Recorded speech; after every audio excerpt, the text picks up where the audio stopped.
Hello everybody, my name is David. Welcome to today's Monday's Q&A questions. This is part 2. If you missed part 1, please go watch it. I'm answering people's questions from the last question and answer video from last Monday. Any questions you guys have today, please go down below. Ask me anything you want. I'll answer them next Monday.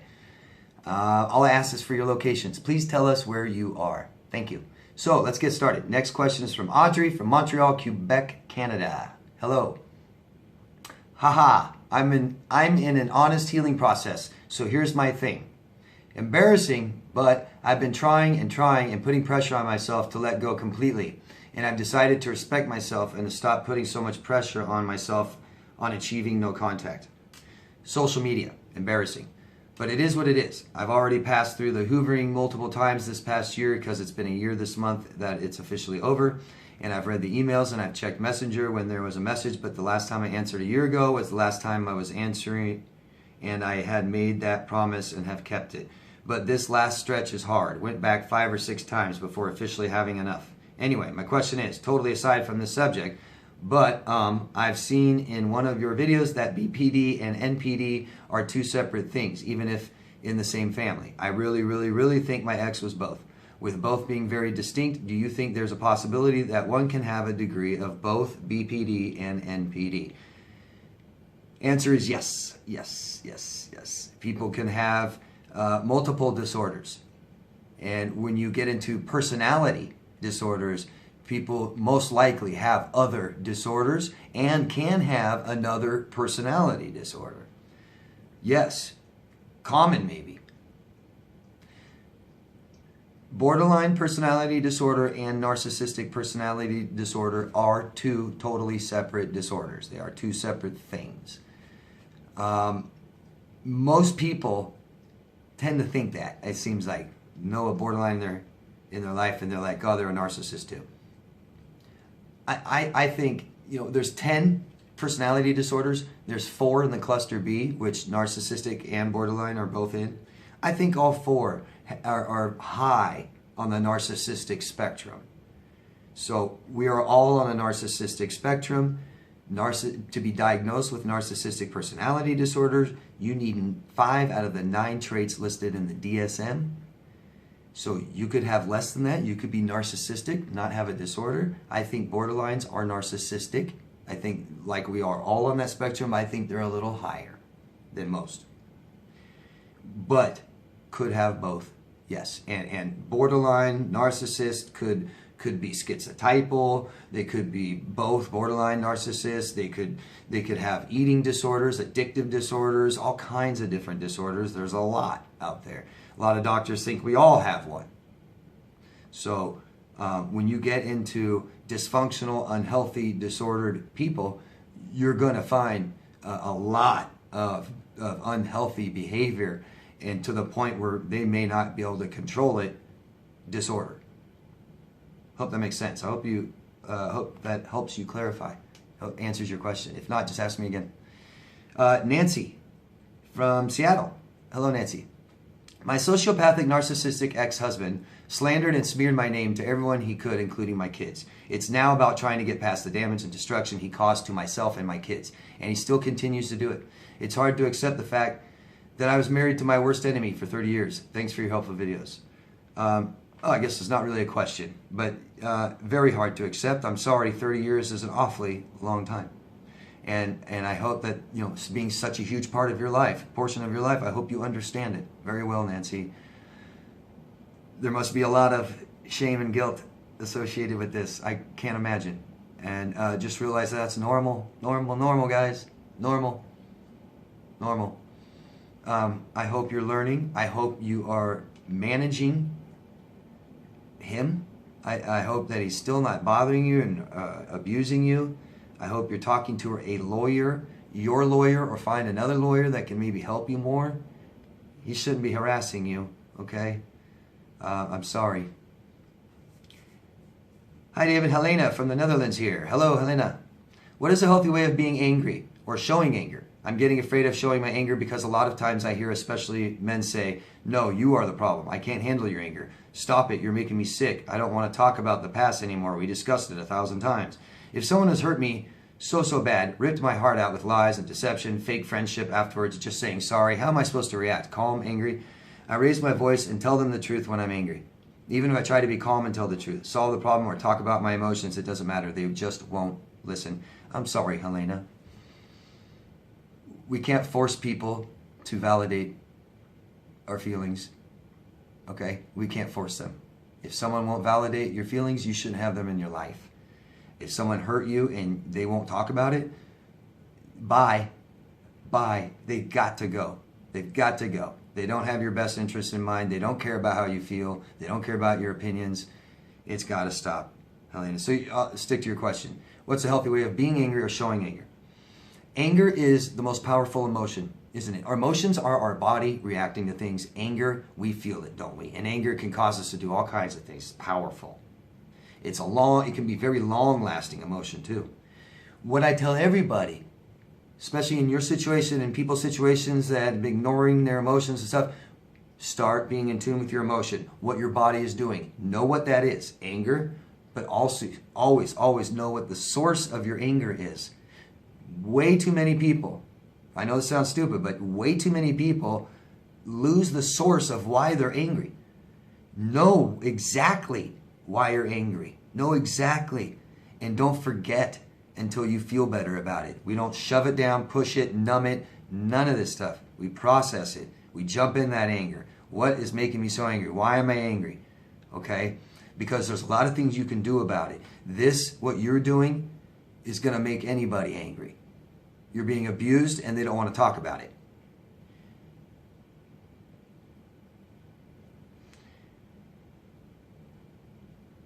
What do? We need an outlet. Okay? Anger is a powerful emotion. Our body is doing lots of things. So go be physical. Whether you work out, hit a punching bag, it works. It helps. We have to. It's responsible. Okay? And then we need to find out what's making us so angry and fix it. Fix it. How many times can someone not validate that they've hurt you and you just want to keep getting them to understand? I just wish they would understand. When you're trying to get someone to understand that much that they hurt you, it's because they don't care. They're not facing it. They're not going to. No, you are the problem. I can't handle your anger. Stop it. You're making me sick. I don't want to talk about the past anymore. We discussed it 1,000 times. Any of that crap. See you later. Bye-bye. If you want to give them a chance, here. We go to counseling, therapy, tomorrow, or we're done. If you want to give them one more chance. If all of a sudden in 24 hours they can start caring about how you feel and what you think, great. That shows they don't. Okay? So, of course, you're going to be angry. Of course. We don't allow people to hurt us. Okay? I don't care if they understand it or not. I don't care if they're not giving us closure. We get that on our own. If we have to. We can't force someone to do it. Okay? I'm sorry, Helena. I'm sorry. You said even if you try to talk about your problems, emotions, it doesn't matter. Then you keep doing it. You keep doing it somewhere, to someone else. Venting to a friend is great. It can be great. We vent. We're releasing this emotional tension and anger. We're releasing it. And a lot of times right when we're done, we feel better, don't we? Because any situation that's making us feel really, really bad, we typically don't understand it all the way. And that's why I say keep understanding things. Learn. You know, if someone's making you feel bad, it's not because you're a bad person. There's something wrong with that person. Okay? There's something going on inside them, and they're transferring that negative stuff over to you. And anger, if we suppress it, it's bad. It creates a lot of toxins in our body. And that's why working out and doing things like that, release it. Okay? We can't store that stuff inside forever. Write, talk, vent, work out, exercise. Acknowledge why you're angry. Learn more about it. Come up with a positive thing about it. Something positive about it. I know it's crazy, man, but it sounds crazy, but it works. It's what we got to do. Got to get rid of this pessimism. To Ellen from USA. Hello, Ellen. How do you get past the feelings that this person was the only one who will ever love you and that maybe you should have stuck it out? I've been dating the past few years and it seems that everyone else lacks the connection that I had with my ex-borderline. The connection you had with your borderline was physical. Okay? So, and your hormones went woo, woo, woo, and other people aren't going to make your hormones do it that much, that well, especially if we're still not healed from our relationship that we had with this person. So if you're still thinking about them, still affected, and you're comparing the people you're dating to them, stop dating. Stop dating. Do yourself a favor and learn more about this, Ellen. Learn more and more and more and more about this. Learn why this happened, what's going on with you. Find out what you need to do and start working on yourself. Do some work for you, okay? Dating will be there. Trust me. You can date later. You can date after you feel better, but trying to get that feeling you got from the borderline, what you're going to do is meet another borderline. Because there are people out there that will make you feel that way again, and it's purely physical. That's, you guys, the best way to know if your relationship was purely physical is they replaced you like that. They don't care who you are. They don't care who the next person is. That's why I keep saying these relationships won't work. They don't care who people are. They aren't interested. You do stuff for me, make me feel this way, that's it. Easily replaceable. Probably objectified you. You're no more than a used appliance. I'm serious. These guys think this way. Okay? The connection you had was physical. I hope you're looking for an emotional connection with somebody. And that's about finding out who someone is, understanding them, knowing them really, really well. You're borderline. If they abused you, lied to you, cheated on you, you didn't know them. Okay, if you dated someone for years and you didn't know they had a personality disorder, you didn't know them. You didn't know them. These people won't be vulnerable. They won't let you hurt them. That's why they lie. That's why they're quiet. Okay? That's why you can't get them to understand you. There's no emotional connection. If there's emotional connection with a borderline, they'll punish you. They'll run. They'll abandon you. They'll be so scared they can't take it. Seriously, they cut that emotional connection off. All the time. Accuse you of stuff. Fight. Leave. Okay? Physical, hormonal connection. You're addicted to the up and down of your hormones. And that's why you still think about them. Process, write, talk. Stay single for a little while. Okay? Start learning how to appreciate really good people. Okay? Because what you're appreciating from a borderline was not that they're a really good person and not who they were. You're appreciating what they did there. Okay? Thank you. Sean from Michigan. Hello, David. Hello, Sean. My boyfriend was diagnosed with ASPD and depression. He was counseled for a time, but it did no good. I think he has NPD. Could he have both? What is the main difference between the two disorders? Thanks for all you do for us. Thank you, Sean. Good question. You know how I said that disorders can be comorbid? You can have both. This is one where ASPD is antisocial personality disorder. That's where sociopaths and psychopaths fall in. If a sociopath has this, so does a psychopath. They have antisocial personality disorder. And they also meet all the criteria for narcissistic personality disorder. They are both. Not could be. They are.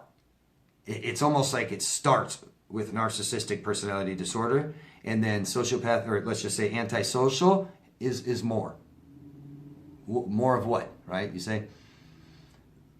Biggest key thing is their exploitation. And I know I said earlier that narcissists exploit people, but not all and not as much. A sociopath and psychopath must exploit everyone. A main difference is this, though. Something I've noticed, a main big difference is a narcissist won't think the whole world's bad, that everyone's bad. Antisocial does. You see, you'll notice like a smear campaign. This is a good example. When you see someone smearing another person, it's one thing to talk bad. Narcissists do that. But it's when they behave in a manner that they should be ashamed of themselves and they're not. Sociopaths and psychopaths have no shame. Why? Because they think everyone's bad. Everyone. Right? So shame makes us feel less than worthy, less than equal, down here. Okay? And sociopaths and psychopaths will feel like they're bad people. But so is everybody else. We're all bad. All they care about, all that matters is don't get caught. Ha ha, you got caught. That's it. That's it. And so you'll see sociopaths do most smear campaigns. And they'll go crazy. I mean, they'll make up all kinds of lies. They'll say, I don't care what happens to me. And that's another sociopathic quality. They don't care what happens to them. Narcissists do. So narcissists will attack someone, but they have self-preservation, where a sociopath will go after you and go down with the ship. They don't care. They literally don't care what happens to them. Okay? I hope that helps. Those are some major differences. Shannon from Western United States. Hello, Shannon. David, why do we ignore the red flags throughout the relationship? Tons of reasons. Tons and tons and tons of reasons, Shannon. And I make videos. I have a playlist called Healing CPTSD, and I talk a ton about it. Those are my best videos, and it'll help you understand why we did this stuff. Shame is a big one. Shame. We feel like bad people. Anybody that made us feel bad in our childhood and we don't understand what it was, we feel like bad people. Your parent says, oh, that was stupid, something you did. I'm stupid, I'm a bad person. Difference from guilt and shame. So we have shame. We don't feel equal. We don't feel worthy of healthy, good people. We date our own emotional self-worth. How we feel about ourselves is who we date. Those red flags you saw, you're like, oh, screw it. I'm not the best. I'm not the greatest. Oh, they're doing this because they were abused. Well, maybe I was abused too. Or it's not their fault. Make excuses. All we're saying is it's okay to do that to us. That's all we're saying. Another major reason is our parents most typically emotionally neglected us and taught us to be in tune with how everybody else feels, not us. Not pay attention to our body and what it's doing and our emotions, and then in return give ourselves what we need. Parents didn't do that. Parents didn't probably give us emotional needs, and so we didn't get what we needed. We don't supply it for ourselves. We don't get what we need, and we stay with people, date people, have friends and boyfriends and girlfriends and wives and husbands that don't meet our needs in the relationship like they should be. Irresponsible, unaccountable. So those are two major reasons, okay? And good question. Keep learning why, because you need to get rid of this shame and guilt, guys. You're just normal human beings that react to normal, okay? Hi, David Chester from Romania. Hello, Chester.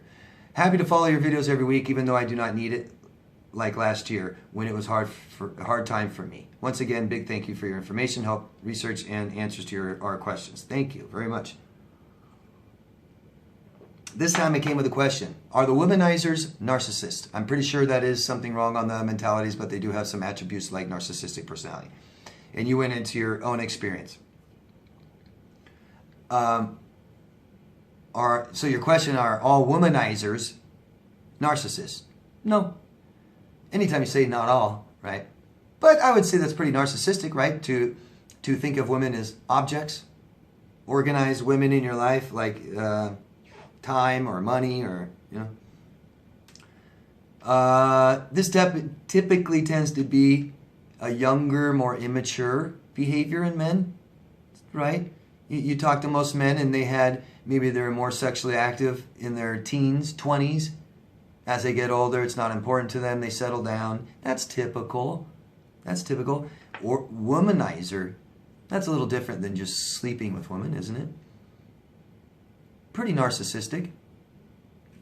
Not all are narcissists. I don't know how else to answer that. Ask me more if you want to. Thank you. Am I the narcissist? Hello from San Diego. Arise? I'm saying that right? My ex is now playing the victim. He is telling people in the community that he doesn't want the divorce, also telling me that I'm like a rock, lack of feelings. After many times, 8 years, that I begged for a little bit of love and consideration, he left with another person. I don't want him back and okay without him. I'm starting the divorce and moving on. Question is, am I the narcissist? I couldn't tell you, right? But it looks like you do have feelings and emotions, and you tried to talk to him about it for 8 years, and then he didn't want to. And he says, you're like a rock and you lack feelings, and then he goes and dates someone else immediately. I think he is the one. I think that's projection. And after 8 years, I would expect somebody like yourself dealing with somebody like him, or at least unhappy in your marriage, we tend to withdraw. We tend to shut off feelings and emotions because we got to cope, right? If you're choosing to live with someone that makes you unhappy, how are you going to do that? Some people get drunk.